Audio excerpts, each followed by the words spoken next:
Hey there. So I'm coming to you directly from my couch as I was sitting here making our holiday plans and just looking at travel and things that we've got coming up. I know it can be overwhelming sometimes. It's an exciting time of year and we want to do lots of things, but it can also be overwhelming trying to plan all those things and figure out how you can stay true to your health goals.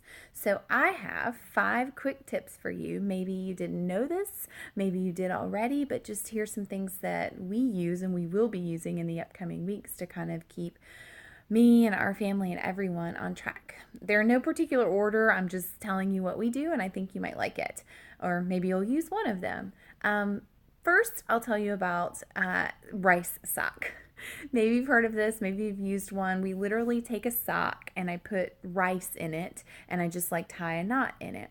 And you can pop that. It's made, I think people use it intended for like putting it on aches and pains and things when you want warm heat. But I'll pop it in the microwave and heat it for 4 minutes or so.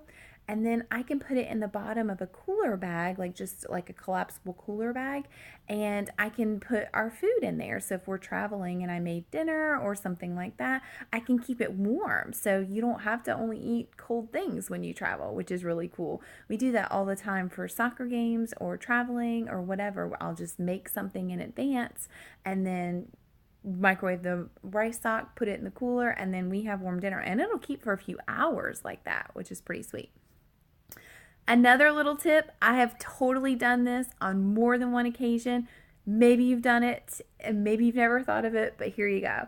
If we're traveling sometimes and we're going to be gone for a while and we're going to stay in a hotel room, I like to balance our time, our eating out. Like, one, it gets tight on the pocketbook, and two, on my waistline too. So if I'm gonna go out, I want to really enjoy that meal, but it's a balance too. So I have totally traveled. If we're driving, you can take a crock pot to the hotel room. Yes, I always get a hotel room that has a refrigerator, and you can totally take a crock pot. It's no different than at home. I have totally put things in the crock pot and left for the day of our adventures or whatever we're going to do, and then we come back and we have dinner in the room.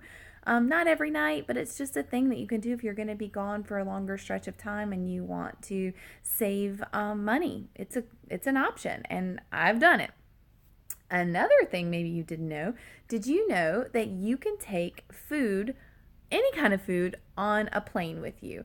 As long as it's not liquid, or if it's liquid, it has to stay under that 3 ounce mark. But you can take food right on the plane with you. When we've gone for longer periods of time, I've prepped food in advance and like roasted sweet potatoes and done different things and just taken food with us. I'll put it in my collapsible cooler bag, and I'll have it in like weird in like Ziploc containers or whatever. And so you can't take like a freezer pack through, but what I'll do is, if it needs to stay cold, take an empty Ziploc bag. Once you get through security through the TSA check, then you can take your Ziploc bag to like Starbucks or any food court option and ask them to put ice in it and keep your food on ice if you need to. Just another way to help yourself. We did that earlier this year when we went to Orlando. We were down there for like a week, and our place, I wanted to have some food. It was our whole family, and we wanted to save. We were going to Universal, and that was a cool thing to do, but we wanted to save where we could. So I took quite a bit of things and had my roasted Brussels sprouts and everything. Keeps me on track with my goals for both our finances and my waistline. Another tip, if you're going somewhere, offer, and you're going to be staying with someone, you can offer to bring things as a way to help them out and as a way to keep control over kind of knowing you'll have some things there that you like. When we travel, I almost always offer to bring things or contribute, and usually I'll buy it at home because I love my grocery stores. I love what I'm going to get. I'm kind of a creature of habit, so I'll buy it at home and then I'll bring it with me. I'm contributing, and I know that there'll be good things that keep me on track for there.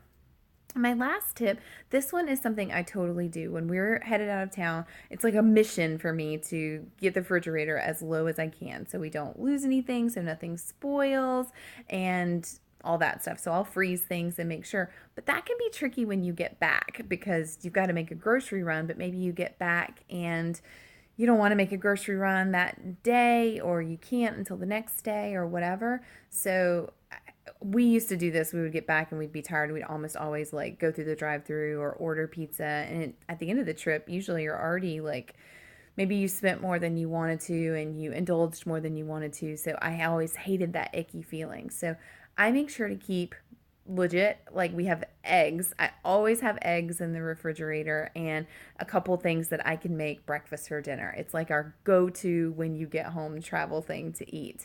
So just make sure you have something. If you're like me and you clean out the refrigerator and you want all that stuff gone, that's great.